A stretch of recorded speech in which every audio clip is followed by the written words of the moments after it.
It's named, guess who? Deanza, Juan Batista Deanza. And he came, he made 2 trips, Deanza did, in 1774, and then in 1775-76. The first one was, the Spanish capital of California is at Monterey, and they need, instead of trying to supply them by sea, which is, given the state of the art at the time, it's not dependable, so they wanted an overland route so they could supply the capital at Monterey. So a small group, about 35 or 40 of them, they blazed the route up, and then they came back down.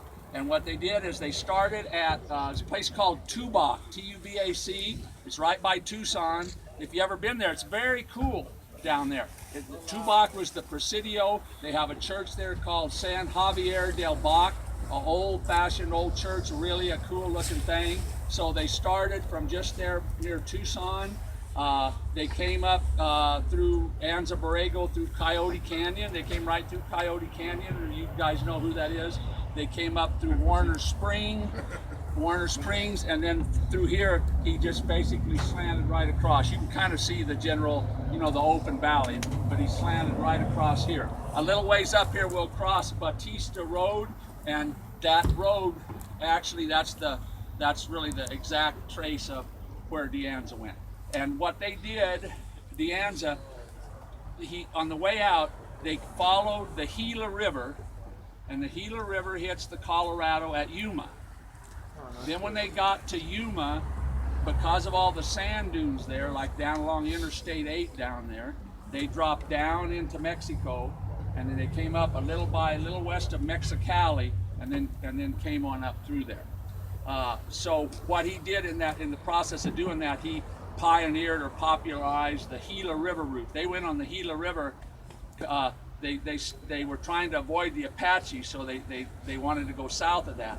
But after that, they went back via the Gila River, and then the second expedition in 75, 76, they again followed the Gila River, and that's part of that trail that later on will become the Butterfield Overland Stage. That's where Kearny's Army of the West marches out here in the Mexican War. It's where the Mormon Battalion comes through, and what did I say? It becomes the Southern Immigrant Trail.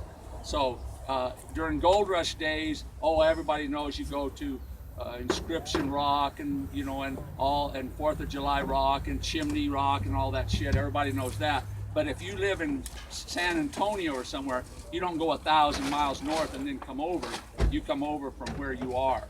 And during Gold Rush, supposedly about a third of the people who came to the Gold Rush didn't come the classic way across the California Oregon Trail, the Platte River through Nebraska and that way. About a third of them came that way, the Southern Immigrant route. So it's really, when we get down here on Highway 79, it's all of those things at the same time.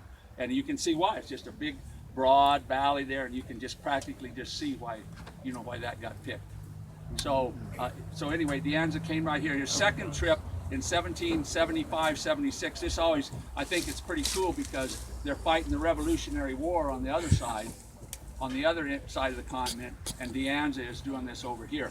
I live in Riverside, and on that second trip, he crossed the Santa Ana in Riverside, not really very far from my house. So I think that's pretty cool. It took them 165 days to make the journey. They started with about 250 people. They had like 1,500 head of cattle and horses and pigs and shit. And they actually had some children born on the way, and they wound up. They wound up with more people than they started with, which also is pretty cool. Bill, I think Eric has the microphone set up over there, so we'll probably move your talk over there. So Bill's, because he's the school teacher, there's 2 schoolhouses on this trip. Because he's a school teacher and a dunce. But this is the. Do you understand what is happening to you? I look like this. He looks like a yard gnome. That's awesome. Yard gnome. Fucking cool. This is the Hamilton Schoolhouse. The name you saw, you passed Hamilton Creek up there. The Hamilton family, the people still live here. The descendants of it. That we're going to go after this stop. We're going to go about a mile down to the Hamilton Museum. There's a plaque on the front of the building you might want to look at. There's a Deanza plaque, but there's also a Billy Holcomb plaque. It's a Riverside County plaque, but Billy Holcomb's name is on it. These people here at the museum, this is a big thing for clampers have come. This is a community-wide event. It's in the newspaper. They have coffee and donuts over there for us. Hey, Bill. We wanted to know if they would open up the schoolhouse for us, if we could rent it for the day. How much would that be? $35.